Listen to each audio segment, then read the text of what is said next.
सुनाइए जी, आप बहुत गिड्डे और दुबले हैं। डॉक्टर ने हैमिल्टन, जिसने विनोद खन्ना और मधुबाला को पहचान दिलाई। क्या होता अगर भारतीय सिनेमा को जीनत अमान न मिली होती? जाहिर है कि हिंदी सिनेमा की जीनत अधूरी रह जाती। देख लो निगोड़ी को, कपड़े तो समाते नहीं अंग पे, फिर भी बाप के घर में पड़ी हुई है। दरअसल जीनत अमान ने कभी हिंदी फिल्मों में आने की कल्पना तक नहीं की थी, लेकिन शादी के लिए खिंचवाई गई एक तस्वीर ने उन्हें मॉडल बना दिया। एक बार जीनत अमान अपनी मां के साथ मुंबई के हैमिल्टन स्टूडियो में शादी के लिए तस्वीरें खिंचवाने आई थी। उस दौरान रंजीत माधव के कोडेक वुडन बॉक्स कैमरा 1926 में कैद होने के लिए लोगों की भीड़ लगा करती थी, और जैसे ही इस कैमरे के पीछे की नजर ने जीनत अमान को देखा, उसने पहचान लिया कि ये कोई आम चेहरा नहीं है। जरा भी नहीं डरे, तुम तो सचमुच बहुत हिम्मत वाले हो। रंजीत माधव उन दिनों को याद करते हुए कहते हैं कि उनकी माँ हमारे यहाँ अक्सर आया करती थी।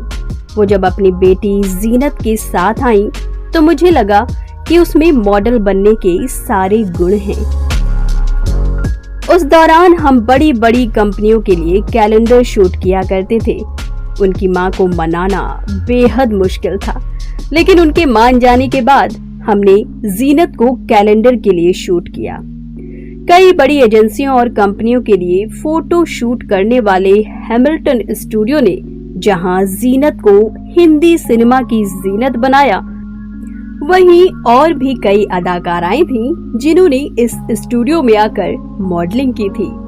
बबीता, साधना, हंटर वाली के नाम से मशहूर नादिया और मधुबाला, ये कुछ ऐसे नाम हैं जो उस दौरान बतौर मॉडल हैमिल्टन स्टूडियो आया करती थी।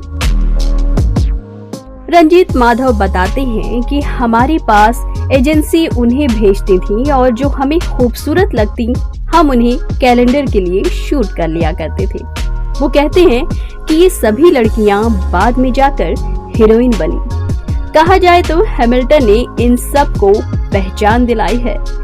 हिंदी सिनेमा के मोस्ट हैंडसम हीरो कहे जाने वाले विनोद खन्ना ने भी हीरो बनने से पहले यहाँ तस्वीर खिंचवाई थी। हाल ही में इंडस्ट्री को अलविदा कहने वाले विनोद खन्ना की इस तस्वीर में वो हाथ में सिगार लिए हुए हैं, चमकदार जूते और फिटिंग वाले पैंट में कॉन्फिडेंस के साथ मुस्कुरा रहे हैं। उनकी इस तस्वीर को देखकर कोई नहीं कहेगा कि यहाँ वो अपना पोर्टफोलियो शूट करवाने आए थे। चेहरे पर चमक और विश्वास देखकर लगता है कि वो स्ट्रगलर नहीं बल्कि सुपरस्टार हैं।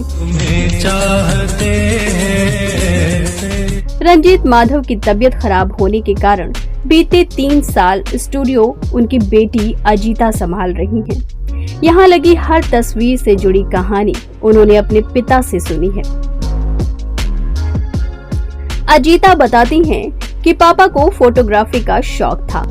इंडिया यूनाइटेड मील बिल्डिंग के तौर पर मशहूर इस बिल्डिंग के ग्राउंड फ्लोर पर हैमिल्टन नाम के इस फोटो स्टूडियो को सर विक्टर ससुन ने 1928 में बनवाया था। साल 1958 में रंजीत इस स्टूडियो से जुड़े और 1976 में कई मिलें बंद होने के साथ ही पब्लिक प्रीमाइसेस एक्ट के तहत इस स्टूडियो को भी खाली करने का नोटिस दे दिया गया था, जिसकी लड़ाई आज तक कोर्ट में चल रही है। अजीता बताती हैं कि हम आधिकारिक रूप से मुंबई फोटोग्राफर हुआ करते थे। हमारे पास 7 से 8 लाख का फोटो आर्काइव यानी पुरानी तस्वीरें हुआ करती थी। कई आधिकारिक दस्तावेज खास करके कोर्ट के डॉक्यूमेंट उसमें शामिल हैं। वो कहती हैं कि हैमिल्टन की वजह से कई लोगों ने अपनी पहचान बनाई, लेकिन आज उनके पास हमें हेलो कहने का भी वक्त नहीं है। ये बात तो बुरी लगती है। रंजीत और अजीता अब इस स्टूडियो के 2 फ्लोर में से एक को आर्ट गैलरी बनाना चाहते हैं। साथ ही ली गई कई अनोखी तस्वीरों की कॉफी टेबल किताब लॉन्च करना चाहते हैं। आज डिजिटल फोटोग्राफी के चलन ने कभी 22 लोगों का स्टाफ रखने वाले इस स्टूडियो की चमक थोड़ी फीकी कर दी है। आज भी विदेशों में लोग पोर्ट्रेट फोटोग्राफी के लिए इस मशहूर स्टूडियो की ओर खींचे चले आते हैं। हाल ही में कुछ फिल्मों की शूटिंग भी यहाँ हो चुकी है, जैसे कि फरहान खान की शिरीन फरहाद और अक्षय कुमार की रुस्तम। इन फिल्मों में आपको इस स्टूडियो की कुछ झलकें दिखती हैं।